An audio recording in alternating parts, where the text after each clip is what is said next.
ယထာပို့ဆောင်ရေးဝန်ကြီးဌာနမှတာဝန်ရှိသူတို့ရဲ့ပြောကြားချက်အရနာကြီးအခရာဦးဟောင်းရင်များအနှံဖို့အတွက်စီးရီ1000ကျော်သာကျန်ရှိတော့တဲ့အတွက်ဇန်နဝါရီလ19ရက်နေ့ကစတင်က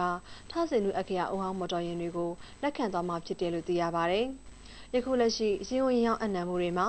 နာကြီးအခရာယာဉ်တွေကိုလက်ခံလျက်ရှိပေမဲ့နာကြီးအခရာယာဉ်များအနှံမှုဟာအနှံနေသူတွေမှာအစီးရီ3400ကျော်အနှံထားပြီးကညာနာကိုအနှံမှုအစီးရီ1000ကျော်သာကျန်ရှိတော့တာဖြစ်ပါတယ်။အဲဒါကြောင့်လဲထဆင်နုအခရာယာဉ်တွေကိုလက်ခံမှုအတွက်ဆောင်ရွက်ခဲ့ပြီးအခုလိုထဆင်နုအခရာယာဉ်အနှံမှုတွေကိုစတင်လက်ခံတာဖြစ်တယ်လို့သိရပါတယ်။အဲ့ဒီလိုလက်ခံမှုတွေကိုပြည်내နဲ့တိုင်းဒေသကြီးတွေမှာရှိတဲ့ကုန်းလမ်းပို့ဆောင်ရေးညွှန်ကြားမှုဦးစီးဌာနရုံးများမှလက်ခံသွားမှာဖြစ်ပါတယ်။အခုစတင်လက်ခံမဲ့ထဆင်နုအခရာဦးဟောင်းရင်တွေဟာတနိုင်ငံလုံးအတိုင်းအတာနဲ့အစီးရေ9000ဝန်းကျင်ခန့်ရှိတာဖြစ်ပြီးနောက်လာထဲမှာထဆင်နုအခရာရင်အနှံပြီးပါက